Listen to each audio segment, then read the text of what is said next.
All right, let's dive in.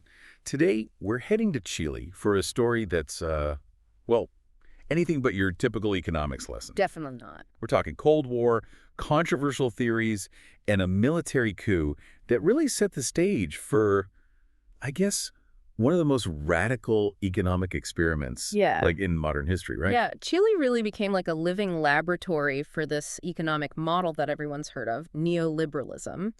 And it all starts with, well, a group of economists, and they're known as the Chicago The Boys. Chicago Boys.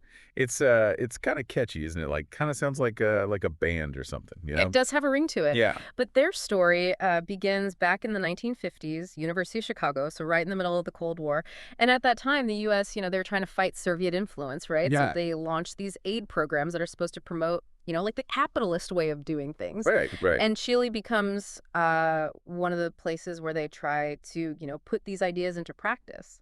Okay, so we've got this Cold War backdrop. We've got U.S. involvement. We've got these Chilean students studying economics in Chicago. I mean, what could possibly go wrong, right? Right. And, the irony is that Chicago economics, at the time, it was pretty fringe. It wasn't like the mainstream, Yeah. but it ended up playing a huge role in what happened in Chile. These students, they were learning from like these icons of free market economics like Milton Friedman. Right. And they go back to Chile with these radical ideas, and nobody could have predicted how those ideas would actually be put into practice. I think before we go too far, though, we got to kind of define what we're talking about here, right? Right. Neoliberalism. Hmm. It's one of those words that gets thrown around a lot. But what does it actually mean, like stripping away all the political, baggage? Yeah, you're right. At its core, it's really about believing in the power of free markets, like with minimal government intervention. Okay, so hands-off approach. Pretty much, yeah. So, things like privatization, deregulation, a big emphasis on individual responsibility. And that's really different from what was popular back then, which was Keynesian economics. Right, where the government steps in, yeah. Exactly, yeah. Okay. So these Chicago boys, they come home with all these, free market ideas. But I'm guessing Chile in like the early 70s, it's not exactly, ready and waiting for this kind of revolution. No, not at all. The government under President Salvador Allende, they were leaning more towards socialist policies, Okay. So the Chicago Boys and their ideas, they're pretty much sidelined at this point. They accept. Seen as too extreme, too disruptive. But then, 1973, Yeah, everything changes, right? big time. Military coup, Mm-hmm. General Augusto Pinochet takes over. Mm-hmm. Allende's government is overthrown. I mean, that's going to be a huge shift in the whole political landscape. Oh, absolutely. The coup itself, it was a result of like a lot of things going on, economic problems, some covert U.S. involvement as well.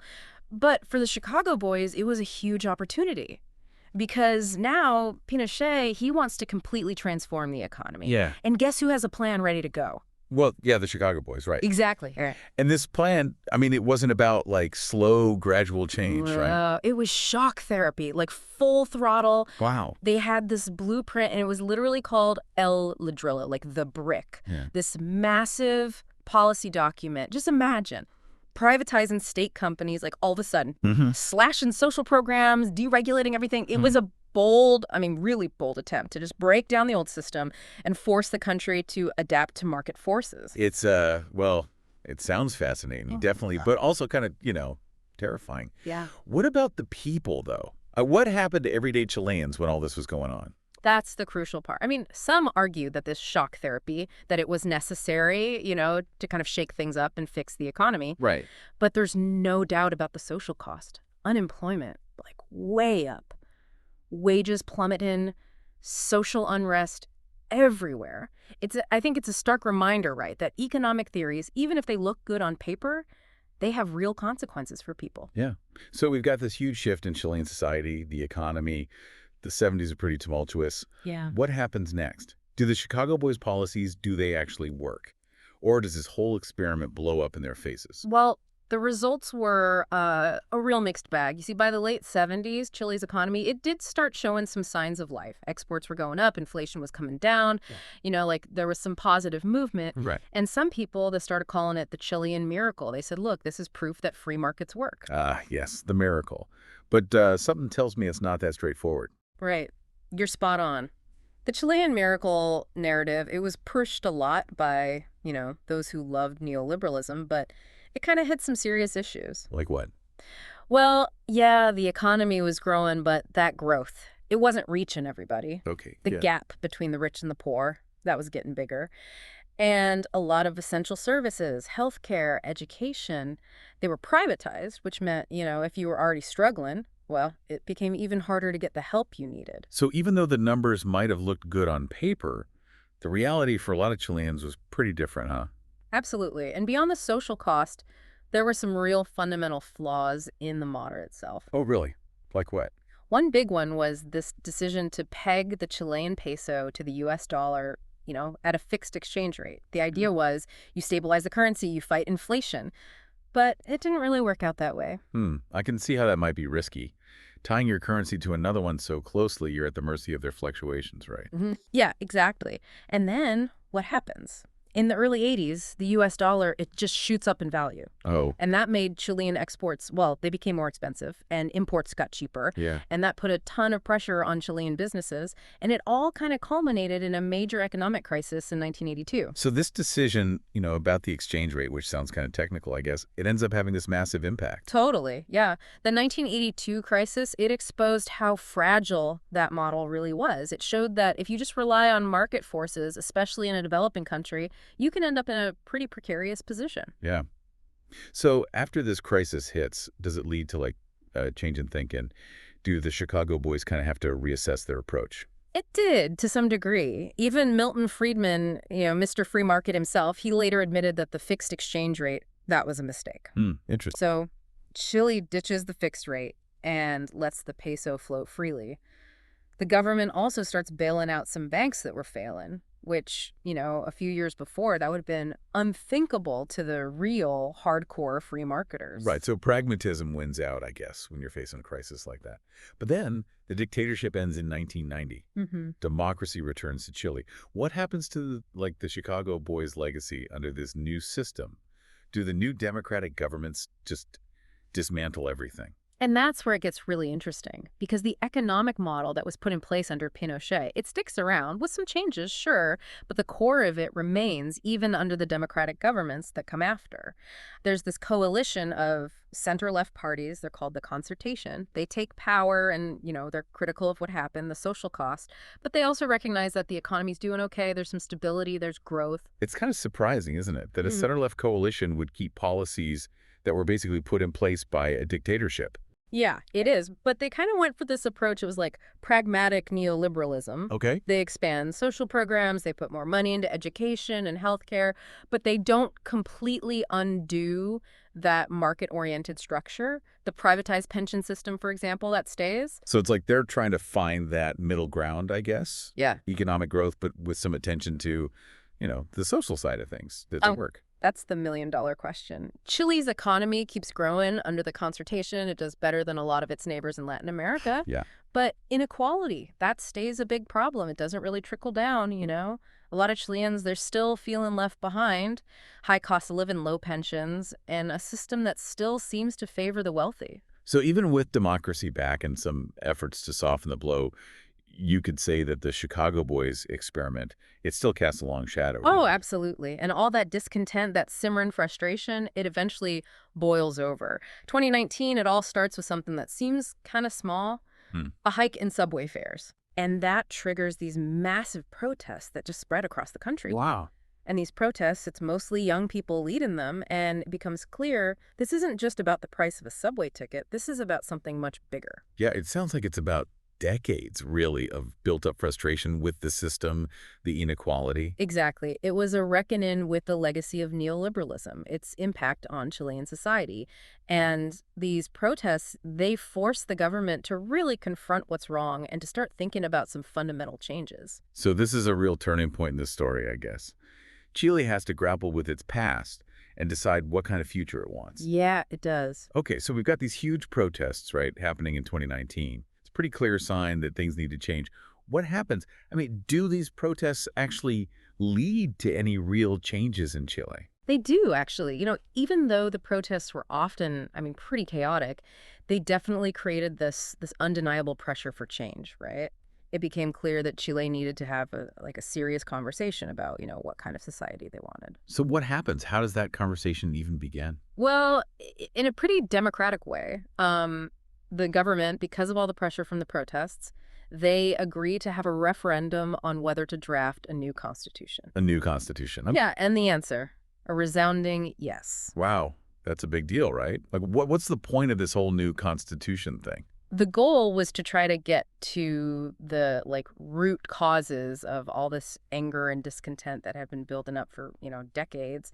They wanted to create a new agreement, a new social contract that would actually, guarantee social rights, promote more equality, and basically fix the problems that came from the neoliberal model. So this isn't just about, like, tweaking a few things here and there. This is about rethinking, like, the whole foundation of Chilean society. Exactly. They elect this constitutional convention, and it has representatives from, all over the political spectrum. And a lot of them are independent voices, activists, people who were right there on the front lines of those protests. Sounds pretty transformative. I mean, what kind of stuff did they come up with? The draft constitution they put together was really progressive. I mean, it was way more than just making small changes. Think about this. It had provisions for universal health care, guaranteed access to good education, stronger environmental protections. It recognized indigenous rights, gender parity in all state institutions. It was a bold vision for, a much fairer, more just Chile. Wow. Okay, so that's a pretty big shift away from, like, that market-driven model that had been in place for so long. What's the reaction to all this? It's mixed. I mean, it really showed how divided Chilean society was. The people who supported it, they saw it as a necessary step. Like, this was long overdue.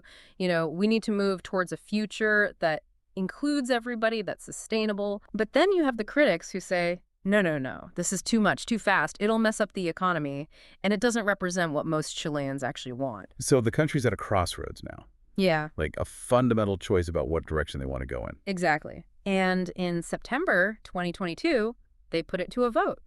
The draft constitution goes to a national referendum, and the result, it surprised a lot of people. What happened? The draft constitution, it's rejected, Yeah. and not by a little bit either. Wow, that's pretty unexpected. Why? Why would people vote against something that, I mean, at least on the surface, promised so much progress? That's the question, right? And it's been debated a lot since then. Some say, look, the changes were just too big, too many, too fast. People got scared about what it would do to the economy, that uncertainty. Yeah. Others think that misinformation campaigns, kind of playing on people's fears, that also had a big impact. It's fascinating, isn't it? Like, even when there's this opportunity for big, positive change, people can still get really hesitant, maybe even afraid of what that change might actually look like in their lives. Absolutely. And it's important to remember, just because the draft constitution was rejected, that doesn't mean that people don't want change anymore. It just means that the way forward is a lot more complicated than maybe it seemed at first. So where does that leave Chile now? I mean, what are the big takeaways from all this, like from this journey, through decades of like economic and political upheaval? Well, I think one big lesson is that there's no easy answer when it comes to balancing economic growth with, social fairness. Yeah. Chile's story, the good and the bad, it shows us just how complicated that challenge really is. Like, you can have economic growth, but that doesn't automatically mean that everyone benefits, Yeah. right? Or that society is actually united. And it shows us how important it is to really think about how economic policies affect people, everyday people, like numbers and statistics. That's only part of the story. Right. I mean, the Chilean experience, it's a reminder that economic models, they always sound good on paper, but then you got to see how they play out in the real world and for real people. And it's those people, their voices, that really matter the most. This has been an amazing deep dive. Like, we started with these economists, these ideas, and they end up reshaping a whole country. We've seen the power of those ideas, but also, the things that maybe they didn't intend. And through it all, this fight for a more just, more equal society. And it's not over. It's still happening. Chile's still working through its past and trying to figure out, what its future should look like. It's a story worth paying attention to. Yeah. And the lessons from Chile, they matter for everyone, not just Chile. It's a good reminder that we all have a part to play in shaping the systems, the economic systems, the social systems that affect our lives. Keep learning, keep asking questions, and keep talking about these issues, because they're going to shape our future. Thanks for joining us on The Deep Dive.